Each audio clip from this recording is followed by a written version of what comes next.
नमस्कार बच्चों, कैसे हैं आप सब। स्वागत है आपका मेरे यूट्यूब चैनल ओल्हान एकेडमी पर। आशा करती हूँ आप सब अच्छे होंगे। और देखिए, मेरे चैनल का नाम ओल्हान एकेडमी है और मैं आप सबसे आशा करती हूँ कि आप मेरे चैनल को सब्सक्राइब करें ताकि मुझे भी एक अच्छा सा मोटिवेशन मिल सके। तो चलिए स्टार्ट करते हैं हम अपनी वीडियो को, क्योंकि आपका समय बहुत अधिक कीमती है और आपको अपने समय को जरा सा भी एक भी मिनट वेस्ट नहीं करना चाहिए, क्योंकि एक मिनट का मतलब है कि आप 2 क्वेश्चन सॉल्व करना सीख सकते हैं। आपका जो समय है बहुत ही ज़्यादा कीमती है। चलिए अब हम पढ़ेंगे गार्डनर का बहुबुद्धि सिद्धांत। गार्डनर का बहुबुद्धि सिद्धांत, Harvard Gardner's multiple intelligence theory.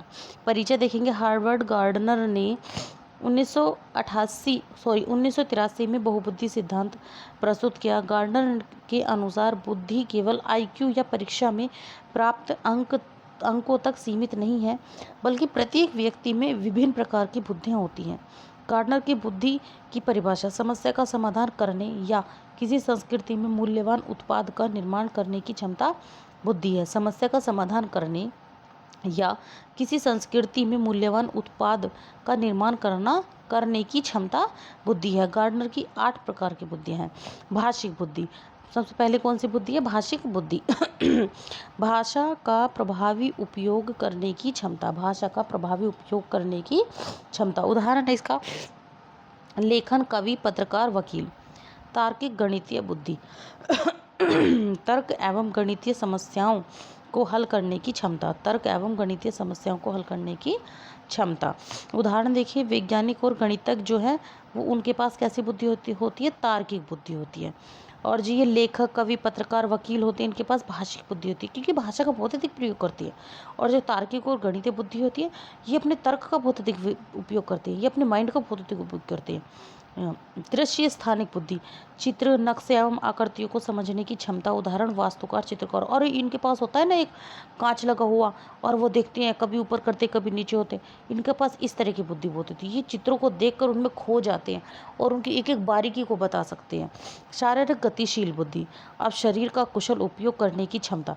जिनके पास शारीरिक गतिशील बुद्धि होती है, जिनके पास ताकतवर शरीर होता है, जैसे खिलाड़ी या नर्तक, वो अपने शरीर के एक एक अंग को किसी भी तरीके से कर सकते हैं। देखते हैं नर्तक जो नाचने वाले होते हैं, डांसर जो होते हैं, वो किस तरीके से अपने शरीर को मोड़ तरोड़ सकते हैं। उनके पास क्या होता है? शारीरिक गतिशील बुद्धि होती है। संगीतक बुद्धि, संगीत को समझने एवं बनाने की क्षमता। उदाहरण गायक और संगीतकार। भाई साहब, इनकी बुद्धि भी अजीब है, अलग है। अंतर्व्यक्ति बुद्धि, दूसरों की भावना एवं व्यवहार को समझने की क्षमता। जैसे कि शिक्षक और नेता। एक शिक्षक जो है वो सबके व्यवहार को समझ लेता है, सामने वाले के व्यवहार को समझ लेता है। और नेता भी कसर का नहीं होता है। अंतःव्यक्तिक बुद्धि, स्वयं को समझने की क्षमता। जैसे कि दार्शनिक और चिंतक, जैसे कि दार्शनिक होते हैं जो स्वयं को समझने की क्षमता रखते हैं। प्राकृतिक बुद्धि, प्रकृति एवं जीव जंतुओं को समझने की क्षमता। जैसे कि किसान और पर्यावरणविद। किसान को किसी चीज़ का ज्ञान हो या ना हो, लेकिन अपनी जमीन का ज्ञान उसे जरूर होता है, क्योंकि जमीन से ही सब कुछ पैदा है। अगर जमीन नहीं, किसान नहीं, तो कोई भी नहीं। गार्डनर सिद्धांत की मुख्य विशेषता, प्रत्येक बच्चा बुद्धिमान होता है। जी हाँ, सभी बच्चों की बुद्धियाँ अलग अलग होती हैं। हाँ, आईक्यू ही बुद्धि का एकमात्र माप नहीं है। हाँ, शिक्षा बालक केंद्रित होनी चाहिए। हाँ, विविध शिक्षण विधियों का उपयोग आवश्यक है। हाँ, अब देखिए सीटेट में पूछे जाने वाले महत्वपूर्ण प्रश्न है। बहुबुद्धि सिद्धांत, हार्वर्ड गार्डनर, वर्ष 1983। प्रारंभ में 7 बुद्धियाँ थी, बाद में 8वीं बुद्धि जोड़ी गई। आईक्यू आधारित दृष्टिकोण का विरोध है। इसमें 50 MCQ क्वेश्चन हैं आपके लिए लेकर आए हैं पिटारा, और ये आपके लिए बहुत ही उपयोगी होने वाला है। कहते हैं ये आपके लिए जादू सिद्ध होगा, जादू।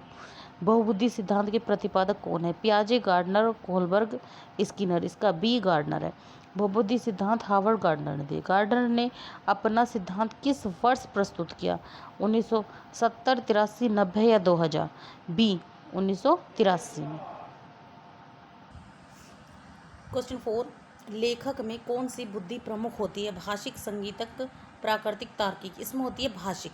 लेखक में कौन सी बुद्धि होती है? भाषिक। वैज्ञानिक में प्रमुख बुद्धि कौन सी होती है? प्राकृतिक, संगीतक, तार्किक, गणितीय या भाषिक। इसका सी ऑप्शन आता है आपका। तार्किक, गणितीय। चित्रकार में प्रमुख बुद्धि होती है दृश्य, स्थानिक, भाषिक, प्राकृतिक, संगीतिक। इसका ए ऑप्शन है दृश्य, स्थानिक। खिलाड़ी में प्रमुख बुद्धि होती है भाषिक, शारीरिक, गतिशील, प्राकृतिक, संगीतक। इसका बी ऑप्शन है शारीरिक, गतिशील। संगीतकार में प्रमुख बुद्धि होती है संगीतिक, प्राकृतिक, दृश्य, भाषिक, संगीतिक। संगीतकार में संगीतिक बुद्धि होती है। दूसरों को समझने की क्षमता कहलाती है अंतःवैयक्तिक, अंतर्वैयक्तिक, प्राकृतिक या संगीतिक। देखिए अंतःवैयक्तिक और अंतर्वैयक्तिक में अंतर होता है। अंतःवैयक्तिक खुद के बारे में चिंतन करने वाला, और अंतर्वैयक्तिक दूसरों के बारे में। स्वयं को समझने की क्षमता कहलाती है अंतःवैयक्तिक, अंतर्वैयक्तिक, प्राकृतिक, दृश्य। स्वयं को समझने की अंतःवैयक्तिक। प्रकृति को समझने की क्षमता कहलाती है प्राकृतिक बुद्धि, भाषिक बुद्धि, दृश्य बुद्धि, संगीतक बुद्धि। इसका ए ऑप्शन है प्राकृतिक बुद्धि। आईक्यू की अवधारणा का विरोध किसने किया? थॉर्नडाइक, गार्डनर, पियाजे या कोलबर्ग। आईक्यू की अवधारणा का विरोध थॉर्नडाइक ने किया। शिक्षक में सबसे अधिक कौन सी बुद्धि आवश्यक है? अंतर्वैयक्तिक, प्राकृतिक, दृश्य, संगीतक। इसका ए ऑप्शन है अंतर्वैयक्तिक। शिक्षक में शिक्षक हमेशा दूसरों के बारे में सोचते हैं, ये बात सच है। दार्शनिक में प्रमुख बुद्धि होती है अंतःवैयक्तिक, प्राकृतिक, दृश्य, भाषिक। अंतःवैयक्तिक। वास्तुकार में प्रमुख बुद्धि होती है दृश्य, स्थानिक, प्राकृतिक, संगीतिक, भाषिक। इसका ए ऑप्शन है दृश्य, स्थानिक। 16 से 50 क्वेश्चन प्रैक्टिस MCQ है, इन्हें देखिएगा। बहुबुद्धि सिद्धांत, गार्डनर, वर्ष 1983। लेखक भाषिक बुद्धि होती है, कवि में भाषिक बुद्धि, पत्रकार में भाषिक बुद्धि। लेखक, कवि, पत्रकार भाषिक बुद्धि होती है। अब देखिए गणितज्ञ, वैज्ञानिक और इंजीनियर, इनमें तार्किक बुद्धि होती है तीनों में। चित्रकार, वास्तुकार, डिजाइनर, इनमें दृश्य, स्थानिक बुद्धि होती है। खिलाड़ी, नर्तक, अभिनेता, इनमें शारीरिक, गतिशील बुद्धि होती है। गायक, संगीतकार और संगीत शिक्षक, इनमें संगीतज्ञ बुद्धि होती है। नेता, शिक्षक और परामर्शदाता, इनमें अंतर्वैयक्तिक बुद्धि होती है, ये दूसरों के बारे में सोचते हैं। चिंतक, दार्शनिक, आत्मविश्लेषण, इनमें अंतःवैयक्तिक बुद्धि होती है।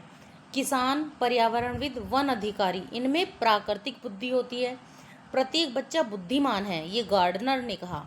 IQ ही बुद्धि नहीं है, ये भी गार्डनर ने कहा।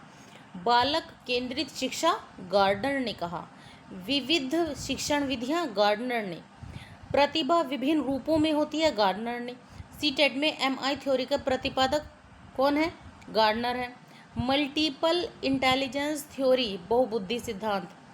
न्यूट्रलिस्टिक इंटेलिजेंस, प्राकृतिक बुद्धि।